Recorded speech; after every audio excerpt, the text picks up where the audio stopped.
በሁለተኛ ቀን የቻምፒየንስ ሊግ የጨዋታ መርሃ ግብር ከሚጠበቁ ጨዋታዎች መካከል ባየር ሙኒክ በአሊያንዝ አሬና ቼልሲን የሚያስተናግድበት አንዱ ነው። ቼልሲ ከ2 ዓመታት ቆይታ በኋላ በ2025/26 ወደ አውሮፓ ቻምፒየንስ ሊግ ተመልሷል። በኤፕሪል 2023 ካደረጉት የመጨረሻውን ጨዋታ ጨምሮ ብሉዝ በአውሮፓ ታላላቅ ውድድሮች ካደረጓቸው 13 ጨዋታዎች 12ቱን አሸንፈዋል ከማጣሪያ ጨዋታዎች በስተቀር። ቼልሲና ባየር ሙኒክ ለሰባተኛ ጊዜ የሚገናኙ ሲሆን ካለፉት 6 ጨዋታ ውስጥ 5ቱን በቻምፒየንስ ሊግ እንዲሁም አንዱን በዩኤፋ ሱፐር ካፕ የተካሄደ ነው። እንደ አውሮፓውያኑ አቆጣጠር በ2012 የቻምፒየንስ ሊግ ዋንጫ ያነሱበት ወደ አሊያንዝ አሬና ስቴዲየም ይመለሳሉ። በኮቪድ-19 ወረርሽኝ ምክንያት የ165 ቀናት ልዩነት የታየበት የ2019/20 የ16ቱ ዙር የቅርብ ጊዜ ክስተት ነው። ባየር ሙኒክ በድምር ውጤት 7-1 አሸንፏል። ሬስ ጀምስ ከዚህ ውድድር እስካሁን በክለብ ውስጥ ያለ ብቸኛው ተጫዋች ነው። ቀደም ሲል በቼልሲና ባየር ሙኒክ መካከል የተደረጉ 6 ጨዋታዎች 25 ጎሎች ያስቆጠሩ ሲሆን ይህም በአማካይ በአንድ ጨዋታ 4 ጎሎች ተመዝግበዋል። ቼልሲ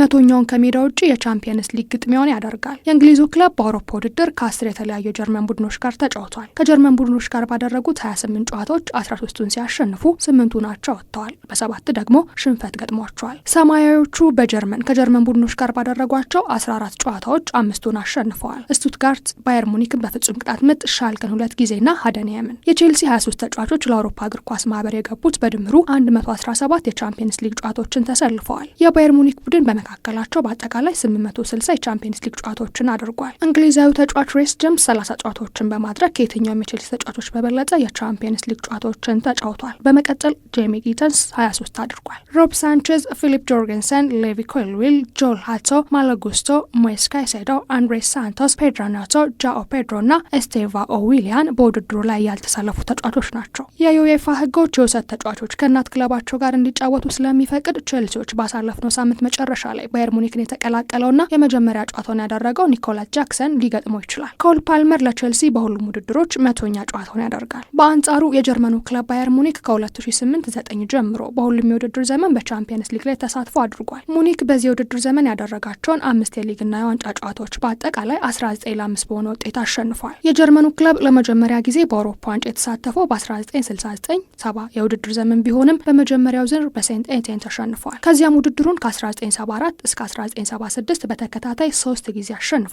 1974 አትሌቲኮ ማድሪድን ያሸነፉበት ብቸኛ ዋንጫ ፍጻሜ ጨዋታ ነበር። ባየር ሙኒክ በሜዳው ባደረጋቸው ያለፉት 34 የቻምፒየንስ ሊግ የምድብ የሊግ ጨዋታን 32ቱን አሸንፏል፣ 2ቱን ደግሞ አቻ ተለያይቷል። በታህሳስ 2013 በማንቸስተር ሲቲ 3-2 ከተሸነፈ በኋላ ምንም ሽንፈት አልገጠመውም። ሙኒኮች ካደረጓቸው 56 የቻምፒየንስ ሊግ ጨዋታ 54ቱን ጎል ማስቆጠር ችለዋል። በቻምፒየንስ ሊግ ባደረጓቸው 21 የመክፈቻ ግጥሚያዎች 18ቱን ጨምሮ ምንም ጎል ሳይቆጠርባቸው ማሸነፍ ችለዋል። ሙኒክ ከእንግሊዝ ቡድኖች ጋር በሜዳው ካደረጋቸው 10 የአውሮፓ ክለቦች ውድድር 8ቱን አሸንፏል። በአንዱ አቻ ሲወጣ በአንዱ ደግሞ ሽንፈት ገጥሞታል። የ39 ዓመቱ ግብ ጠባቂ ማኑኤል ኖየር ከ2012 የፍጻሜ ውድድር ጀምሮ በሁለቱ ቡድኖች መካከል ያለፉትን 4 ግጥሚያዎች መጫወት ችሏል። ከአዳዲሶቹ ፈራሚዎች መካከል ጆናታን ታ ከባየር ሌቨርኩሰን፣ ሉዊስ ዲያዝ ከሊቨርፑል እና ጃክሰን በውሰት ከቼልሲ ቡድን ውስጥ የተካተቱ ናቸው። ጨዋታውን ስፔናዊው ዳኛ ጆሴ ማሪያ ሳንቼዝ ሲመሩት በቫር በኩል ሌላኛው ስፔናዊ ካርሎስ ዴል ሴሮ ግራንዴ ተሰይመውበታል። ጨዋታው ምሽት 4 ሰዓት ላይ በአሊያንዝ አሬና ይደረጋል። ይህን የቻምፒየንስ ሊግ ጨዋታ